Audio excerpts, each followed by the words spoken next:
where now, because at the end of the day I became also a devil worshipper, but I'm coming there.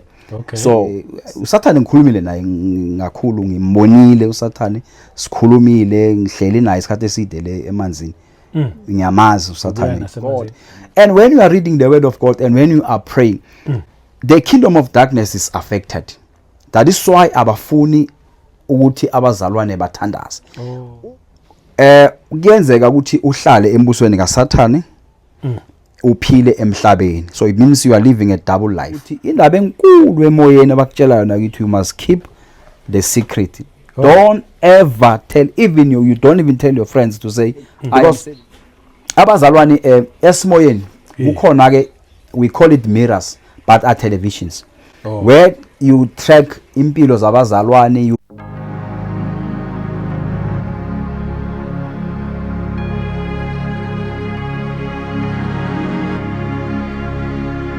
Welcome once again kwiKwathathu Media. Igama lami ngumduduzi kwaKashabangu. Asibingelele umoya ongcwele ekhona phakathi kwethu. Sibonga umusa weNkosi uJesu Kristu, sibonga Baba wethu osezulwini ngoba kukho singakwenza ngaphandle kwakhe. Siyabonga kakhulu. Ngiphinde ngibingelele abangcwele kwiindawo zonke la kufinyelela khona le message. Mhlawumbe uyaqala ukuhlana nale channel ngizothi ungashintshi, ungasayindawo la sikhuluma indaba ezimnandi, la sikhuluma indaba ezithinta umuntu kanye noNkulunkulu. Ngiyanibonga abazalwane kakhulu ngama subscribers, ngiyabonga ngama comments amahle, ngiyabonga kakhulu ngokulike. Siyabonga nje nangemikhuleko nangakho konke okuhle, nama channel members siyabonga kakhulu. Inkosi inibusise nonke bazalwane ngokuhlukahlukana kwenu. Niyazi ninokuhle nikwenzayo. Angingedwa ke namhlanje as usual. Nginomfundisi la ukhona phakathi kwethu. Sizozwa ngaye, unobufakazi buhle kakhulu. Sothi siqeda la yobusizakela. Ake siqale ngokumwelcome umfundisi uBabu Jiyane.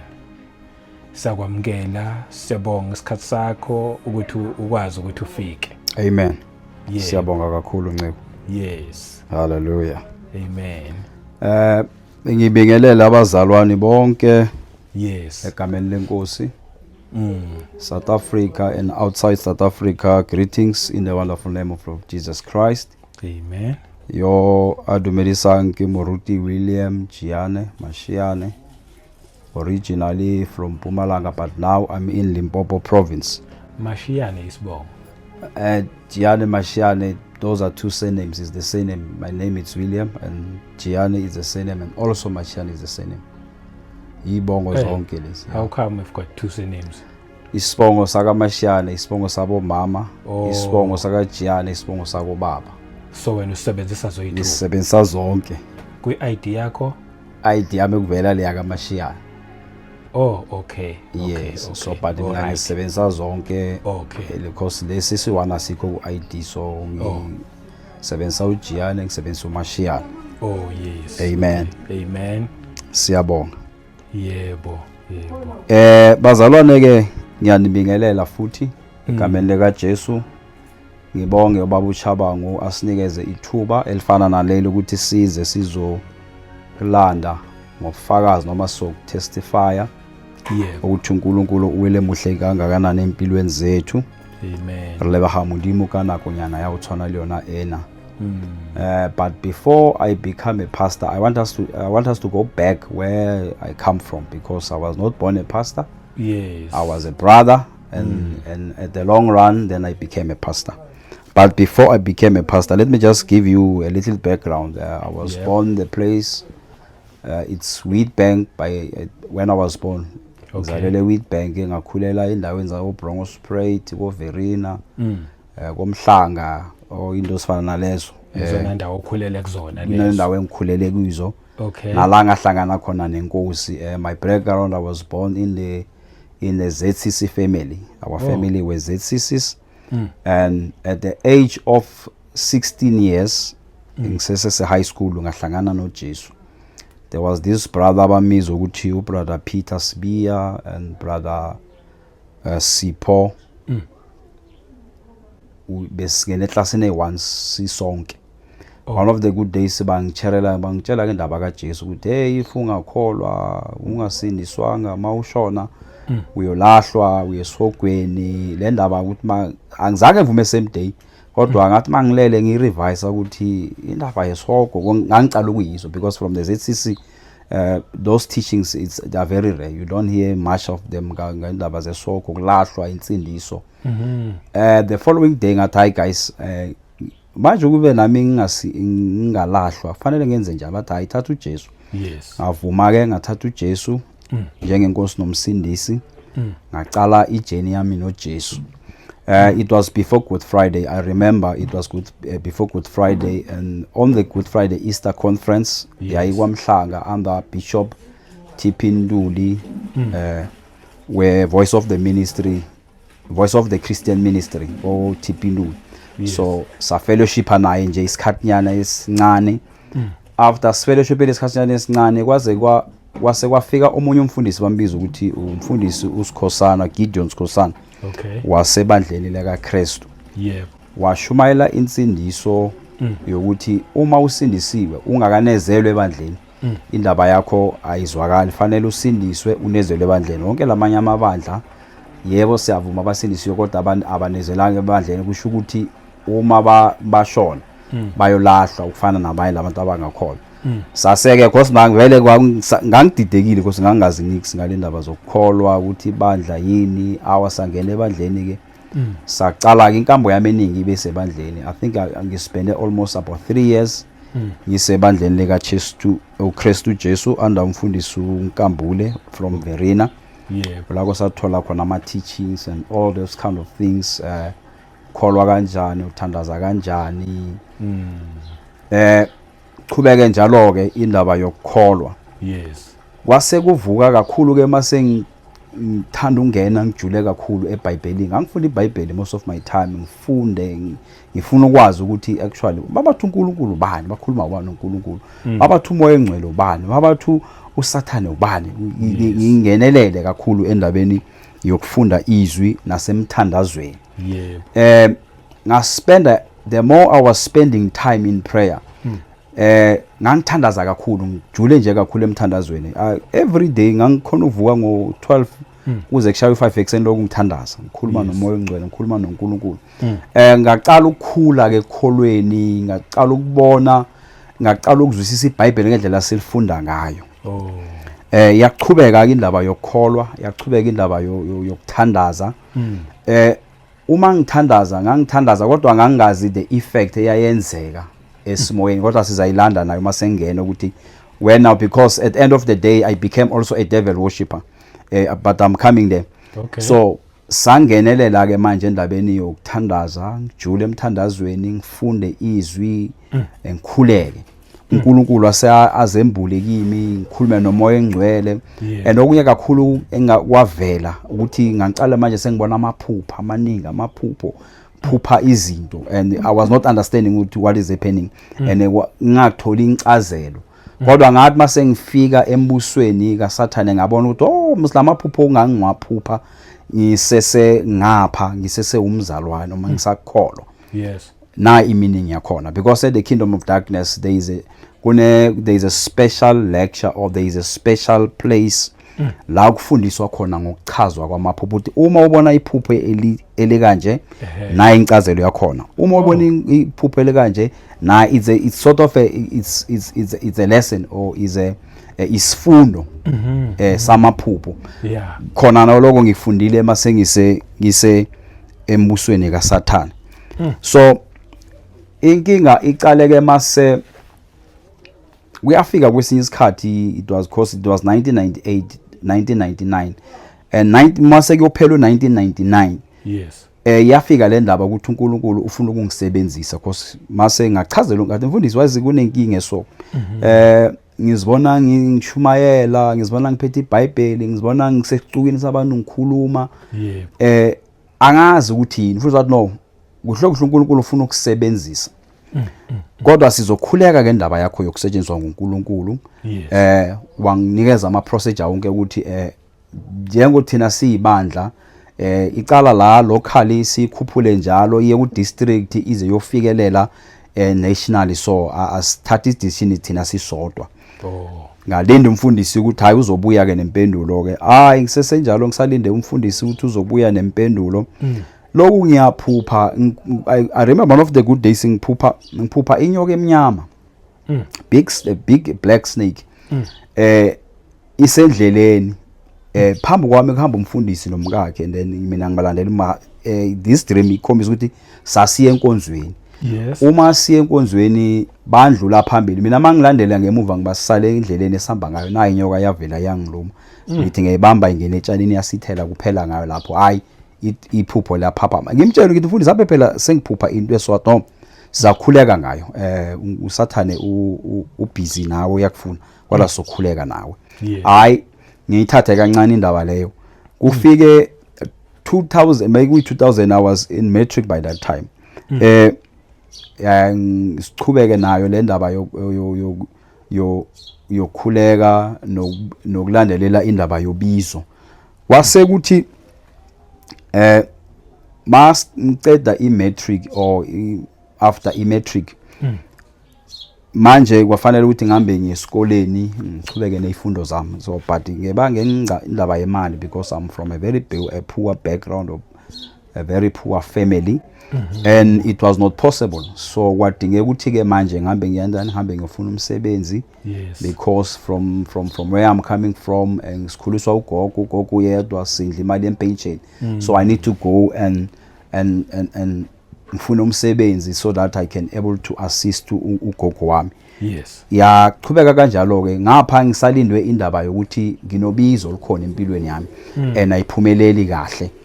Hayi mase ngicala ke ngiyosebenza ngikhumbula it was early 2000 kunendawo bayibiza ukuthi but manje ayisekho kwakubizwa ukuthi iPark Hotel eBronkhorstspruit. Luckily bangicasha bathi hayi uzosebenza nathi khona la ePark Hotel. It was 2001 so ekusebenzeni kwami ePark Hotel ngisaqhubeka ngiyathandaza ngiyakhuleka ngiyafasta ama fasting wona vele ngangiphila ngawo bengasaba ukufasta sometimes I would go for 7 days without water without food fasting praying ngifuna ubuso bukaNkulunkulu uma ngifuna ubuso bukaNkulunkulu kuyavela ukuthi nayo indaba yobizwe ikhona. Yes. Masiqhubeka kanjalo ke ngithi mfundisi sengithole umsebenzi ngizoba scarce ngizongishoda kakhulu enkonzweni because during the week angeke ngibe khona sometimes the whole month angeke ngibe khona ngiyasebenza ngapha town ePark Hotel. Maloko ngisebenza njalo ke mangibuyele enkonzweni to my surprise umfundisi angitshele athi no insizwa lamala ngenkonzweni uyashoda kakhulu awusekho ezibandla ke sithethe isinqumo ukuthi sihlalise phansi ukuthi mina ngiyanqunywa enkonzweni angisafanelanga ukufellowship. And mangibuza ireason ukuthi why fanele nginqunywe enkonzweni azange bathi no ikhona ibandla elisakufunisisayo babuye kimi so meaning akusafanelanga ngize enkonzweni fanele ngihlale ekhaya ufikela le ndaba iphela mina ngangileli indaba yokuthi fanele ngilungise indaba yobizo bangitshele ianswer azange ngithole ianswer bathi hayi no manje enkonzweni so yanqunywa kunqunywa kwami enkonzweni I was so hurt like it was painful to say ngangithanda umthandazo and ngangiphila impilo mind ukuthi ngikhulela nje ngikhula enkonzweni nginsizwa azange ngabona isikete azange ngabona usesi ngisilisiwe I am a complete young man so wangilimaza ke lokho and abathiwa bayanquma awuyi nasenkonzweni misima uncunyiwe uhlala ekhaya you don't fellowship you don't come to church you don't meet with other Christians awukhulumi nabo awubafonele akufanelanga because uncunyiwe umisiwe enkonzweni. Lokho kwavula iloophole ukuthi le ndoda ebathu Satan ifike ke manje mathupha. So uSathane uma efika le dream le ngibona inyoka ingiluma uSathane kanti bangibona uSathane manje ukuthi usefikile uzozongithatha but before afika akafikanga uSathane ngikhulumile naye ngakhulu ngimbonile uSathane sikhulumile ngihleli naye isikhathi eside le emanzini ngiyamazi usathane nasemanzini ngihlele emanzini ngihlele emkhathini all those kind of places. When you are a devil worshipper, it's either you're a devil worshipper who's under the ground or under the sea, or we are the devil worshipper who's in the firmament. So it means you are different type of devil worshippers esinabo. So ngizazoyichaza nayo kakhulu leyo ungikhumbuze mase sifika kiyo. Okay. Yela uthi ama devil worshipper ahlukana kanjani. Kodwa mina ngangi devil worshipper lebayibiza ukuthi a Christian Satanist.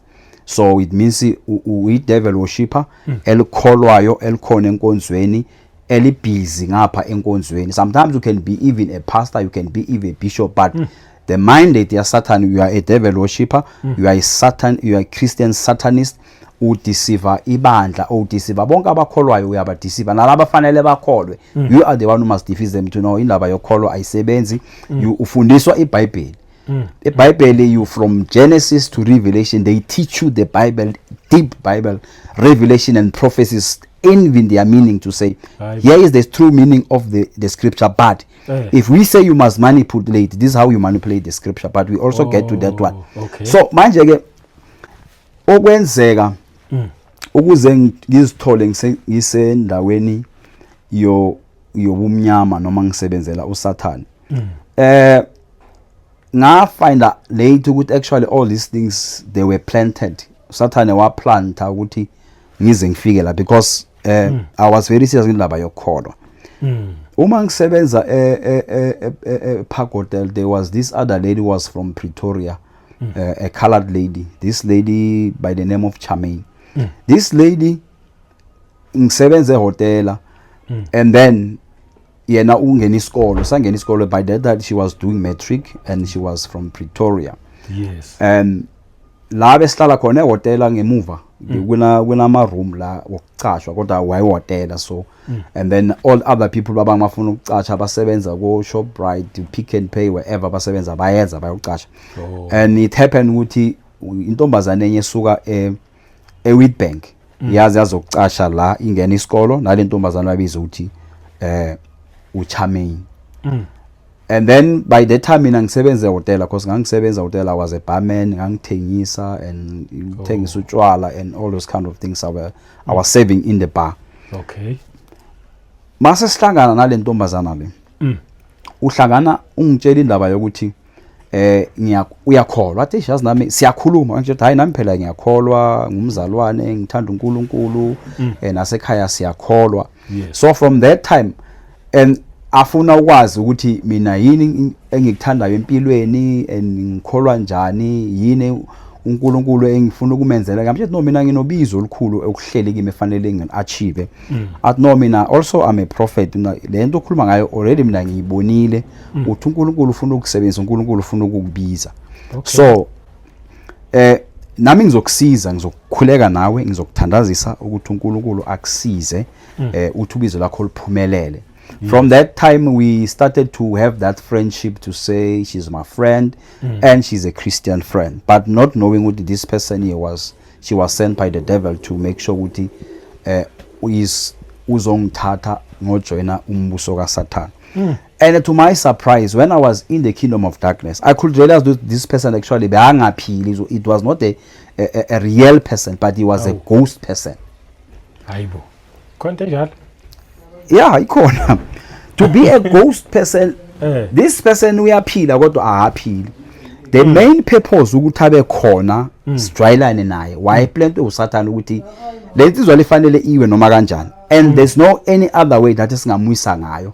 Wena get close to this guy, be a friend with the guy, and from there mseduce. Once you can seduce this guy, because this man we are more ukuthi amthanda uNkulunkulu and he is deep in prayer. And the prayer of this man does affect kakhulu. So uma singamthola simlethe ngapha embusweni wethu kuyosebenzeka kakhulu. So manje kuyenzekeke ukuthi hayi uma sesikhuluma nale ntombazana ke sesiyabangani, siyakhuluma, uyeza uzovakacha, sometimes hamba uye ekhaya. There was this other Friday athi no man yazi namhlanje ngilate, I cannot go home. I don't know if I can able to ngalala la endlini. Ngebe nginenkinga na ngithi my sister. That one azange ngikwenze, zange ngilala intombazane kule room leli, but let's pray ukuthi kungenzeki okusnacks uNkulunkulu asigcine.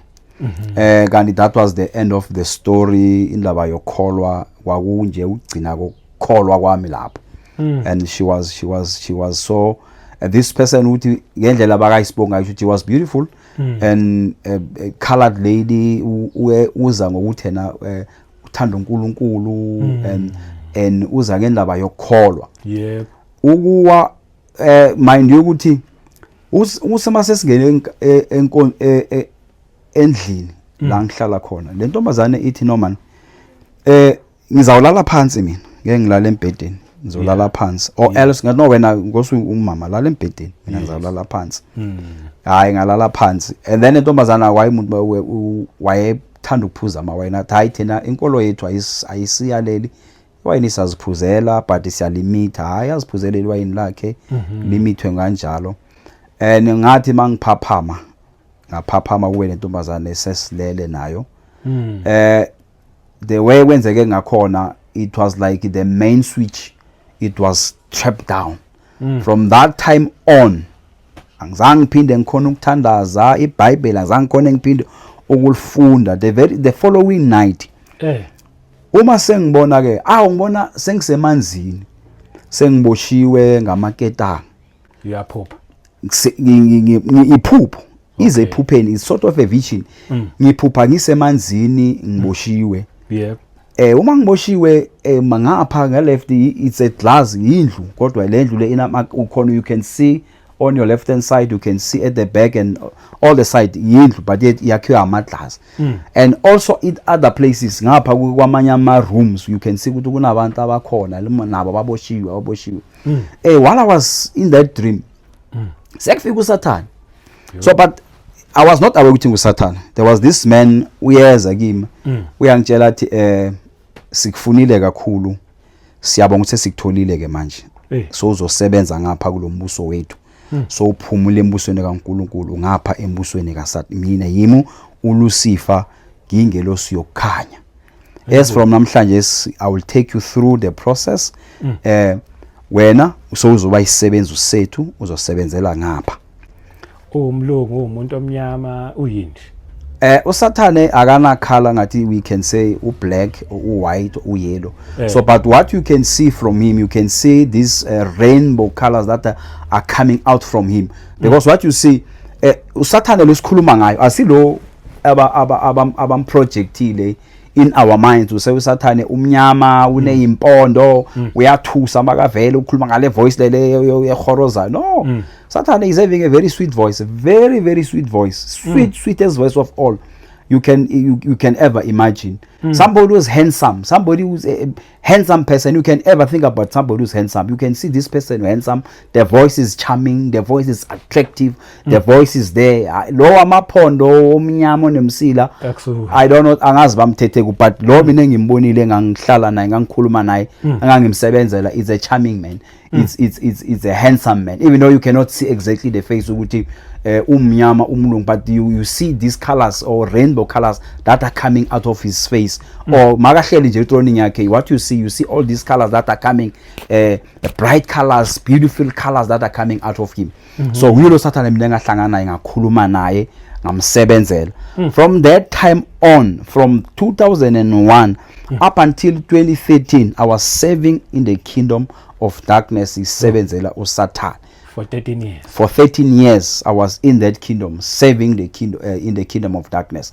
So ngendlela leyo uma sengifika in the kingdom of darkness indaba yomthandazo uma ngisese ngapha ekholweni ngangithanda ukuthandaza ngijule emthandazweni ngifasta reading the word of God and when you are reading the word of God and when you are praying the kingdom of darkness is affected.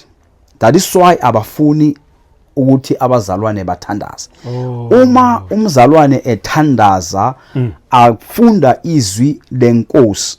Umbuso kaSathane uyatenga hawubi namandla. Umusho walififi hawubi limandla because why you are praying and when you are praying so I saw this uSathane bekakhombisa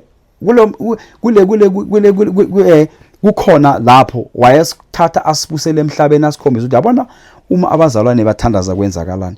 Uma abazalwane bathandaza, there's this fire that is coming out of their mouth.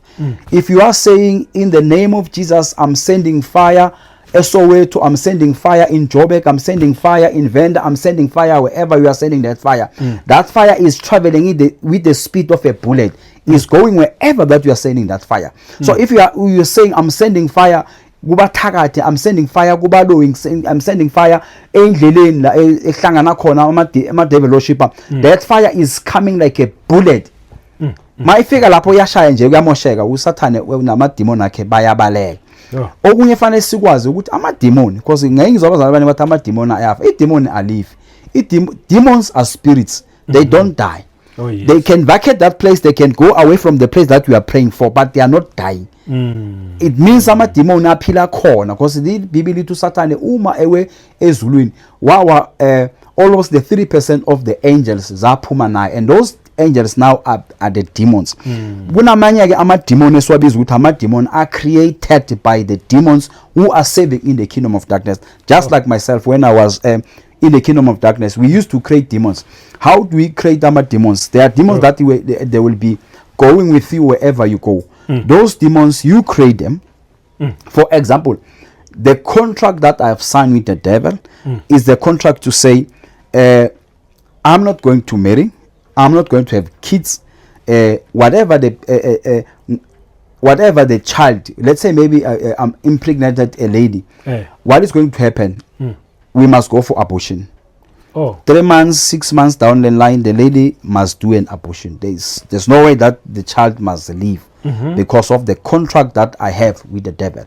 And those lengane lezo ziyathathwa zisiwe esimoyeni, masifika leziphendula ama demons. So those people now, they are coming ukuthi baze bazosebenza nawe. Any other women othola miscarriage or abortion, labantwana labathathwa bayisiwa emoyeni, bayakhuliswa, baphenduka ama demoni, bazoba iarmy yakho wena or serve in that particular kingdom. So I had a lot of army, or I had lot of demons who were my under my supervision. Uswa create wena. Engise createile amanye lawa sasamba nase ibhedlela mawufika, if kukhona abakhulelwe, or you go to the esibhedlela, if kukhona somebody fanele azoteta or somebody azodeliver, some of them bazala abantwana abangaphili is because ukuthi already you go there, you recruit, and ufuna labantwana la ukuthi bayizeni bazohamba bayosebenza esimoyeni to be the demons. So most of the women, so unfortunately, and I'm very sorry to say this, but unfortunately most of the women abaluza ingane because they finally lose because the influence that is from the kingdom of darkness. Devil is at work to make sure ukuthi will create more demons to go and work in the kingdom of darkness. Sure. So uma ke sengise in the kingdom of darkness, sekasetshenzwa ke manje, senginikezwa ama assignment. Okay, but before nginikezwa ama assignment, ngithanda ukuchaza le ndaba ukuthi embusweni kaSathane, yes, kuyenzeka ukuthi uhlale embusweni kaSathane uphile emhlabeni. So it means you are living a double life. Embusweni kaSathane ukhona permanently, so yes, we are also living emhlabeni. Abantu bakhona bakubona uyaphila, uyakhuluma nabo, but your real life now is in the kingdom of darkness. So they capture you. Ngendlela ngikhuluma ngathi Sathane ngangivalelwe endlini, ngimoshwe ngeketanga. Sathane athi this is going to be your life for now, forever. Emhlabeni siyakhulula, uyahamba, kodwa la uzohlala khona. And the more I was sacrificing, doing all these kind of things for the devil, you uthola manje ama promotions, uba nendlu emkhathini, uba nomndeni wakho emkhathini. Yeah, emkhathini sikubiza ukuthi is a demon city. Emkhathini it's in the firmament, esimoyeni. Because indawo zikaSathane zithu, kunendawo engaphansi kolwandle, right, la uSathane ane throne yakhe. Kunendawo esemafini, emkhathini or in the firmament, lapho ama demon amaningi operator khona. uthi ingene kancane kiyo. Yes. Emkhathini why kuba nomkhathi kona amademon ahlala emkhathini. Lama demon ahlala emkhathini umsebenzi wawo ukuvimba imithandazo yabazalwane. Uma ikholwa uthandaza and uthandaza sometimes of you pray without prayer and fasting. Lemikhuleko mayikhuphuka ingandlula iye ezulwini kodwa mayibuya ivinje kufanele kuthole ianswer yakho ivinjwe. Thola ukuthi manje lo bekuthandazele awusakutholi ngoba sekuvinjwe kuphi emkhathini. Kungakho ukuthola abazalwane abaningi sebalahla indaba yokholo ukuthi kade ngithandaza kodwa hayi ngathi akhambi kahle. Abaningi ba backslide ababuyele emuva bathi hayi is better sambe siyozikhonzela amadlozi sambe siziyele enyangeni sambe siziyele kuba prophet bamanga because indaba kaNkuluNkulu asiyiboni. Kodwa imfihlo ukuthi uma umthandazo wakho uthandaza uphela amandla ianswer yakho ihlala emkhathini. Emkhathini kunezimoto zabazalwane ezibanjiwe ukuthi wathandazela imoto kodwa imoto yabanjwa. Ianswer yakho yabanjwa emkhathini. Bona abaningi abathandazela imishado ukuthi inkosi ngibuse ngomshado ngibuse ngendoda ngibuse ngonkosikazi kodwa uma le answer befanele ibuye yabanjwa emkhathini. Emkhathini futhi kuyenzeka ukuthi uthandazele umfazi bakutshintshele lo mfazi befanele abe wakho bakunikeza omunye ozokuhlupha ozokuhlukumeza le ndoda oboyithandazela uthi mina inkosi ngikhulekela indoda ibe khona kodwa mafike emkhathini bakutshintshele bakunele sambolo ozokuhlupha.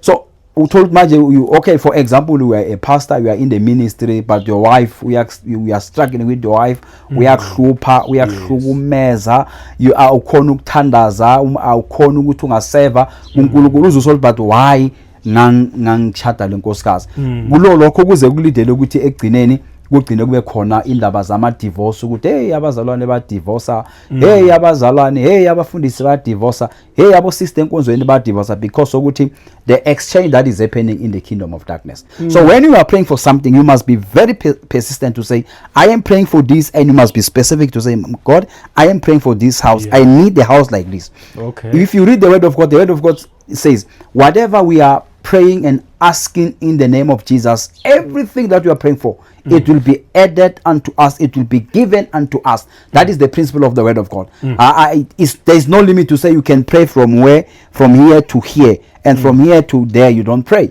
So meaning whatever thing that you need, everything that you need, you can pray in the name of Jesus, it will be given unto you. Only the problem that is having, it's in the kingdom of darkness, in the firmament where babamba ama answers abazalwane. We can relate to that book because in the book of Daniel the Bible said Daniel he prayed for 21 days athandazela for the interpretation of the dream. So when he was praying for that 21 days, actually he was praying but he prayed up until 21 days because he was waiting for the answer. After the 21 days the Bible said the angel appeared to him to say, Daniel, from the first time you set your heart unto prayer to God, the answer was released from heaven. But the problem was in the sky. So usathane wabamba answer yakho Daniel. So I have to go and ask Michael and other angels to come and assist me to fight for the demons to release your answers. So if we can sing abazalwane singakhona ukukhuleka ukuthi all our answers must be released from the kingdom of darkness because there are a lot of answers, there are lots of prayers which answered prayers we are in the kingdom of darkness but the problem they must be released. So usathane emkhathini uyazibamba womunye umsebenzi wamademona enzakala ukuthi we call it a demon in the spirit we call it the demon city where answers abazalwane ziyabanjwa where ama answers wabazalwana ya exchangewa where Satan you manipulate because Satan is very good in terms of manipulating. Satan is very good in terms of deceiving. When now we become a Christian Satanist, your miracle hawo muhulu umsebenzi wakho omkhulu ukumanipulate to deceive abazalwane, to manipulate the answers, to manipulate their prayers, to make sure ukuthi banga believe ukuthi uNkulunkulu ukhona uyaphila. Because indaba yensindiso usathane daswa akafunda abantu abaningi bayezwe indaba yensindiso because uyazi ukuthi insindiso once isambona athole insindiso we are going to heaven, we are going to be with the Lord, we are going to be saved, we are going to enjoy, we are going to celebrate in heaven. So uSatan akafuna ukuthi amakholwa or abakholwayo abangakholwa beze ngapha endabeni yokholo. Nalabo abakholwayo abadeceive ukuthi bayekela ukuthi hayi indaba yokholwa ngathi ayisebenzi. It's better we go back where we are coming from, because uSathane is a deceiver. Yes, ubukhuluma indaba yokuthi ke wena ubusunendle futhi khona lapho. Amen. Zinjani ziluza lapho? I mentioned a very beautiful big house. If you can see Uma, I would just want to give a picture here. If you know Dubai is one of the beautiful country or in India, yes, a country, yes. A beautiful or a city. We can call it a city. It's a beautiful city. It's like Dubai. You've got all these beautiful houses. We are there. Some of them ngama glass, beautiful houses, full furniture, all the beautiful cars that you can mention. Because the more you uthola ipromotion esimoyeni, you get the cars, you get the houses, you marry in the spirit, like umhlaba nje omuhle. That is uhlala khona. Bengihlala khona. Emhlabeni ngangikhona emhlabeni ngiphila. Right. Kodwa impilo engangiphila full time yayisemkhathini. Ngangiphila phansi kolwandle, ngangiphile emkhathini. Emhlabeni misi ngangiphila amaphilo I was 3 person in one. I was in the sea, mo ngangine imoto ngina yonke lento le, and then I was also in the sky where we operating. Then emhlabeni ngangiphila ngikhona. Kodwa impilo eningi 90% yayisemanzini. Okay. For example, 90% of my life yayisemanzini. Yo. Upha example from that 2001 up until 2013. Okay, let's say because 2013 is unyaka I got delivered from Bilabila Christian Church under Bishop Ndlovu. From Bilabila, he's a man of God who's gifted in terms of deliverance and also assisting most of these devil worshippers. I was not only person who was delivered from Bilabila Christian Church. There are other demons, devil worshippers who were delivered, but unfortunately, because once you are delivered from the kingdom of darkness and you are not serious, or you are not praying enough, there's high possibility that you can go back there. And most of the devil worshippers, that is why you can hear some people that are testifier. Few months down the line or few years down the line, those people they disappear, they go back from the kingdom of darkness, because Satan once ujoinile akakiyekeli uzokulandelela uze uyongena ethuneni.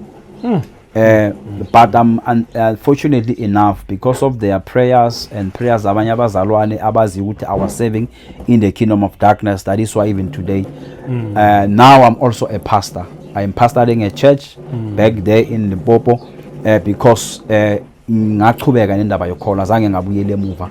And I used to testify back then, but I stopped because ngangibona abazalwane abangisebaqala ukuthuka besaba bangibheka ngamanye amahlo ngathi hey le ndaba let me refrain from testifying, because these people bacabanga ukuthi mhlambe babange bebezobuhlungu, because ngangikhuluma ngendaba zama accident to say endleleni sasambe splanta umoya wama accident to say uSathane ufuna igazi. Uma uSathane afuna igazi, hambani niye crossroad kuyiphi indlela, plantani indlela, hambani kunema highway, plantani umoya we accident, hambani niye kuphi. And the more ngikhumula ngasebilabila esporweni ku railway, most of the time besihamba futhi nalapho siyo planta imoya ukuthi abantu ba kube khona abashonayo ukuchitheka igazi. Manje abanye, if I was testifying to say saya nase indaweni esosa planta kwashona abantu, abanye they were taking it personal, because some of the people, their family members, they were involved in that particular accident, or some of them maybe baba washona, or mama washona, or bhuti washona ngale ngozi engikhuluma ukuthi in this particular accident I was the one who's facilitating everything. Saplanta, so many people died. Or maybe bhasi yawa babanye because indlela zakwamhlanga indleleni, most of the indleleni zasemhlanga we call it Moloto Road. We also used to go there to plant umoya wama accident. So most of the people mabeza ukuthi this person kanti beka also involved in endabeni zama accident ayenzeka kwamhlanga. And then people they starting starting to hate with, hey, this man agasi sharp. And I was speaking about the past. It was not like I was doing it right now, but it was the past, because sasikwenza embusweni kaSathane. Ngalesikhathi sengiphumile embusweni, ngisekho kulombuso kaSathane, kodwa manje sebacabanga ukuthi hayi ngisakwenza. Baqala manje kwaba nenzondo, bangibheka ngamanye amahlo, ngayekela ngathi hayi ukuthi ngiyeke indaba yokutestify. Up until now again I'm coming back to say now I'm testifying. I think it's been how many years, almost 10 years back, because from 2013 up now is 2025. I'm giving this testimony again. So okay, ithinga kuphazamisi ngoba mangiphazamisa ngikwenza ukuthi uyihlangahlanganise. Ngifuna uhambe ngestep sakho. Ugcine lapha yana ke ubusuna uthola ama promotions, unezindlu lapha ya emkhathini kanjalo. Yeah. Bika from lapha emkhathini ke bengisakindaba yasemkhathini ukuthi uyawathola ama promotions, and then also umsebenzi omunye omkhulu ukuthi nawe ul developer you must also go to tell others. And in the spirit ukuthi indaba enkulu emoyeni abakutshelayo nakithi you must keep the secret. Don't ever tell, even you don't even tell your friends to say I am serving in the kingdom of darkness, unless the person is willing to join. But if the person is not willing to join, you don't tell them. It's your secret. Imfihlo yakho nje no Sathane awukhulumi lutho esimoyeni. Yo. Ngiyakuzwa. Okunye ke ngifuna ukuthi ngithashe nje kancane, uma ke ngisaphila ngapha emhlabeni, before ngizokujoina embusweni kaSathane, there was a time now after ngibona ukuthi izinto zami azambe kahle empilweni, ngapha umsebenzi ukuthola umsebenzi, I've struggled sometimes with ngathola umsebenzi because indaba yobizo, and mangithanda ukuthi no wena kahle kahle ufanele ngisebenza, wena fanele uzosebenzela mina ngalesikhathi ngisekholwa. Before I joined the kingdom of darkness, between joining the kingdom of darkness and getting the work, what I was doing, this other church esibizwa ukuthi Universal Church. I was very stranded by the time. Ngifuna nje impumelelo. Mangise dropping a town, khona this other people bahamba baphakisa ama newspaper, but it was back then in 2001. I'm not sure now they are still doing it, but ngathi basakwenza la iJoburg. Yeah, they are going around baphakisa ama paper, and they give you all these beautiful stories to say ubani uzalwe ehlupheka namhlanje usahlala bakhombise all the achievements ozibonayo ukuthi umona lo akafundanga buka namhlanje uhamba ngemoto enjani, lo akafundanga buka namhlanje usebusiness enjani.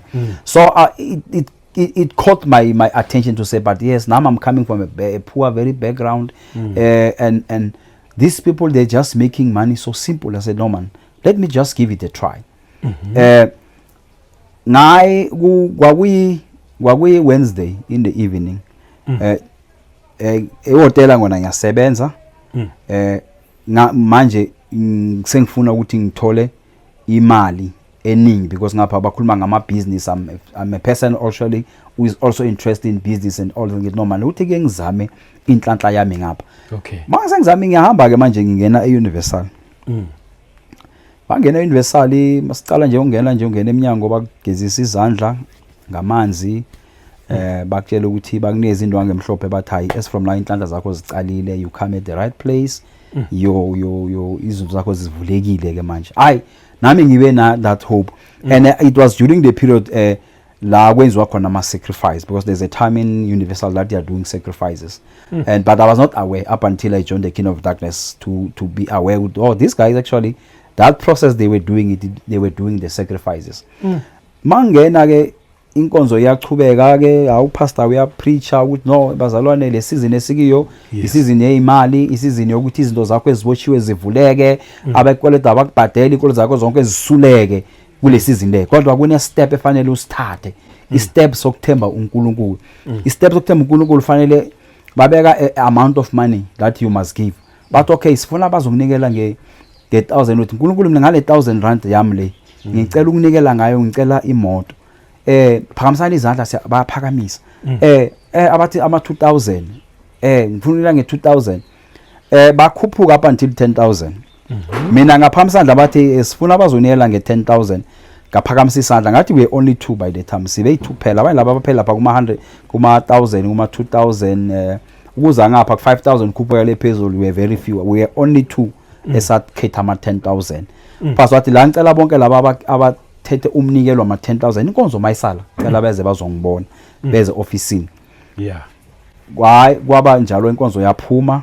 It was late in the afternoon ngabo ma past 6 7 we went in the office ya but singene 1-1 umfundisi wathi isinqumo enisithethe isithethe isinqumo esihle kakhulu uNkulunkulu uzonivulela because before that bebazidlalela ivideo wa this other brother who was suffering and angatholi imisebenzi kodwa manje is owning I think 60 trucks angene ku mine utholi contract mining within 3 months down the line who is building big houses, he's having a lot of money at the lo muntu bakahlupheka azisebenzela nje athola usebenza kuma construction boka namhlanje ukuphi nani uma nifuna ukufika la yeah you can able to do this but lo mnikeleni ukhethile nguye ozonivulela izindlela yeah ngithi mfundisi lo mnikelo mina ngikhethile le mali engikhuluma nganginayo I'm still going to raise that funds I don't have anginayo imali engifuna ukuba nayo anginayo ngithi mfundisi le mali anginayo but I can make a plan I don't know where because la ngisebenza khona I don't think this money ngakhona ukuyenza ngenyanga it will take me maybe 3 or 6 months or even 7 months ukuthola this 10,000 lenifuna but no don't worry indaba yemali ayisinkinga kakhulu inkinga inhliziyo are you willing uyafuna ukuba nemali na ngithi ngiyafuna ukuba nemali I want to be rich athi okay no it's fine futhi ke sinomthandazo omkhulu siya eMamelodi Friday uze siyahamba seMamelodi yes but before seMamelodi ngineza na inkemba it was a sword but it was the plastic sword ngale nkemba le uNkulunkulu ubonile ukuthi uyamthanda and ngale nkemba le izokuvikela ngale nkemba le uzobulala ngayo wonke amademoni wonke izitha zakho uzozibulala ngale nkemba le athi but before sikunikeza inkemba sicela usibhalele uzosinikeza umfundisi u1 ngesikhathi lese office nathi sizocela usibhalele ilist yamagama noma ifamily yakho yonke usibhalela amagama nje wonke aba close family or friends you just write they give you a paper and a ball pen ready uyabhala bhala from bhala nje wonke nje umbhalo wathi wonke labo bhale lapha nje sifuna ukuthi because the process esingena kiyo it's a very dangerous process sathana uzolwa nayo kakhulu sifuna ukubavikela sifuna ukubathandazisa so uma ke sifuna ukubavikela sifuna ukubathandaza sisho ukuthi bakhona ukuvikeleka okay siyayithatha ke lenkemba athi lenkemba le you must put it in a very safe place akukhono akutshela umuntu akekho fanele azi uwe nathi esazi ngalenkemba no one else even ama members alenkonzweni they must never know about this about this sort athi ke mfundisi during this week Wednesday and a Friday fanele siya ku night prayer athi as from today ukufikela Friday kukhona ozokubona ephusheni okay and lokho ozokubona ephusheni lenkembe esinikeze yona uyabulala ngayo whether ubona umuntu ephusheni uyabulala whether ubona isilwane uyabulala wonke nje ukubona nje thatha inkemba uyabulala hayi good hayi sathatha inkonzo yaphuma ngiyahamba ke nami ngibuyela ehotel because ngangihlala khona ehotel ku amaroom nasemuva baseke ubusuku bokucala hayi ngibona inkukhu ephupheni ngibona inkukhu ephusheni hayi ngivele ngibulale ngenkemba leyo ngiyabulala suku lesibili it was Thursday ngibona imbuzi thatha inkemba ngiyabulala ngiyaphupha lonke ngibona konke nje kwenzeke ephusheni ngibone imbuzi ngiyabulala sukweni this one Friday sihamba siya ku night prayer Mamelodi we've prayed for the whole night yes bangifike eMamelodi siyathandaza ubusuku bonke siyathandaza hayi asiboni next lapho kanti mase siyabuya ubusuku buyaphela kusekuseni siyaphinda sibuyele eBronkhorstspruit. Yes. Saturday angibonanga nix because it was Friday. Saturday angibonanga nix. Sunday ebusuku maye ngibona umama ngibona ephusheni yabona. So ngibona uyakhala and mina ngiphethe inkemba fanele ngibulale. Yo, ngathi no, I'm not going to do this. Mama mphela lo. yebo. Bathe ngibona ngibulale ngathi ayikhona ngibulale. So makwenzeka konke lokhu, yes, ngapha bakhona ukubona ukuthi imvu ibulele, inkukhu ibulele, imbuzi ibulele, manje befana abulala umama akambulalanga. Inkonzo maye ngize ndifundise phela ngikwenzeke so bathi you've missed the point. Yeah. Umcebo wakho wonke wawulele lapho. Hawu. Befanele wena wenzeni ubulale. So ngoba manje awubulalanga. Kusho ukuthi manje ke all these cases ebesithi uyazicalekiso zizokusala emuva. Yo. It's either you die umazi nawe wena ngozokudie because ngathi akukho esingakwenza because the assignment was given to you. We've requested you so well ukuthi konke okubonayo. Hey madoda. Ngiyakuzwa. Manje mase kufika emkhathini. Sengikhona ukubonayo ukuthi le ndaba yokuthi because kudala kwakukhona indaba ukuthi mawufuna ukuthwala ufanele uhambe uyobulala umama wakho like physically so. Yes. But during that time ngakhona ukubona ukuthi kahle indaba yokuthwala it's no longer like you must go and kill your family or somebody. You see this person in the dream, you kill that person in the dream, the person is going to die physically. Dala wathi mawufuna ukuthwala bathi hamba uyekwamhlaba yalingana uze nenhloko yomuntu uze negazi uze nani. But manje usatha ngendlela isystem ayenze ngayo uyenze ukuthi there is no need to kill that person physically, so it's advanced technology ka Satan. Yeah, what you see what you see in your dream, you once you act on that particular thing, whatever you kill in your dream physically, so it's going to happen. So in most of the time before kufika ama flat screen kufika konke lokhu kwama phone, esimoyeni zazikhona lento ama television. I-television ngicala uyibona in the kingdom of darkness wawungekho ama TV lama flat screen esiwabona namhlanje nama phone wayengekho lesikhathi leso. Kodwa babakhona ukufonela bakutshela ukuthi endaweni eso hamba uye eMamelodi, hamba uye kuphi eTin Junction, hamba go and plant, we want accident there. They phone, they call you, they send you there. Sometimes they can, because abazalwane esimoyeni kukhona ke we call it mirrors but are televisions. Where you track impilo zabazalwane, you track impilo zabo, everybody ufuna umtrack emhlabeni ukuthi wenzani uyapi kwenzakalani ngaye, you can able to track.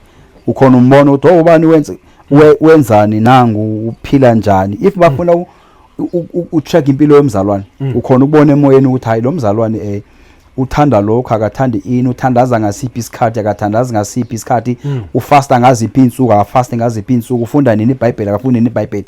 So the reason ukuthi bakhona ukutrack if they want to attack you, they know hore bazokuthola kanjani because they take you from the spirit. Wonke lama phone esiwabona namhlanje, ama television esiwabona namhlanje, ama flat screen, they were there even before siwabona namhlanje ngamahlo bekakhona le moyo wakwenza sasichecka impilo zabazalwane khona esimoyeni ke ngalama phone lawo.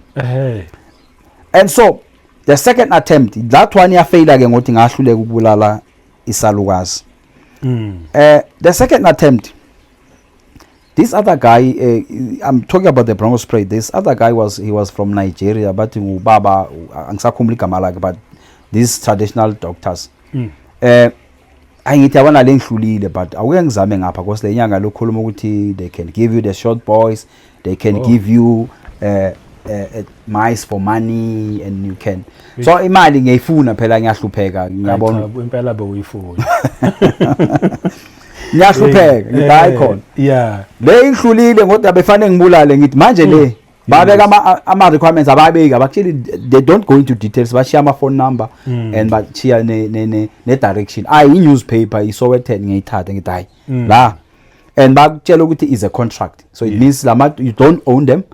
If you want to take them for 3 months, you take them for 3 months, after 3 months you return them back. Angihambe ngiyoconsult Yeah. lo baba afika athi hayi man ngifuna i600 Oh.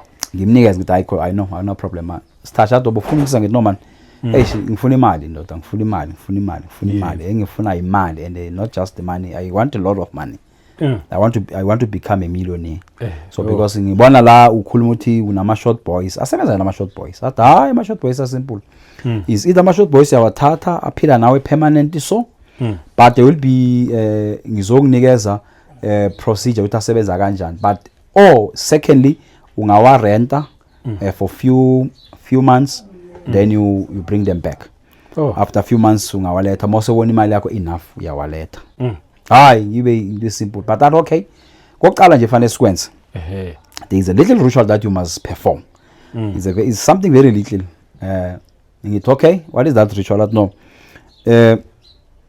ngizokubeka ilanga le langa lelo uyoza ngizogezisa geza ebusuku ngo12 uyageza but sogeza ngegazi sigeza ngegazi lenkukhu noma yiliphi igazi nje. Don't worry igazi nginalo la endlini ngilibekile wena woza ngesikhathi isedrobheni athi but ngo12 ebusuku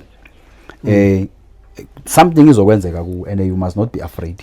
You must be strong. Are you strong enough ngithi yabona uma fanele ngife let me die angisenandaba ukuthi ngiyafa or ngiyaphila as long as ngizoyithola imali because kuyafana ngiyahlupheka mangiphila ngisaphila anginofa mangabe ngiyafa once. So ngithi whatever is going to happen it's fine. Let it happen it's fine. Whether ngiyafa or lento zakho ziyangidla azingidla so okay ayangezise ke lo baba ngene emanzini ngiyageza ngale gazi ngiyageza ngale gazi ngiphumule thatha amanye amafutha ngichacha athi la mafutha enhlanhla ngichacha ngamafutha ngalesikhathi ukuso ngingcono ngichacha ngamafutha enhlanhla okay athi kule kamera le uzohlala kule kamera le up until 12 o'clock 12 o'clock uzoba ne visitor and that visitor whatever ukutshela yenze. Okay. That's where your money will be coming from. Then after you pass that test, mawuphuma la ngizokunikeza ama short boys wakho hamba nawo. Okay. Hayi kube njalo ke ngihlale ke mangiceda ukugeza ngiyahlala kumnyama it's but only you can see because angithi it's a town. The room is dark but because the town this outside light iyabonakala kancane but the room ini kumnyama. Kumnyama nje awuboni lutho. Kodwa whatever it's I room limnyama kodwa okukhona noma yini okhona ukuyibona ubona nje isithunzi. Okay ine festele nyane elincane nje lendlu leyo ngihlale lapho ke athi nogcoka lutho uhlala kuliso mangihleli njalo ke ngo12 ebusuku this is a lady ungena efestereni unenwele ezinde nje ezinde namanzipha amande uyangena efestereni but makaphelela masifana aphelele ngapha endlini umzimba wakhe ucala la ukufika la umuntu uyize and la kagcokanga uya lenzansi le uyinyoka and then ukhuluma nami ngendlela ngikhuluma ngani athi hayi sengifikile ke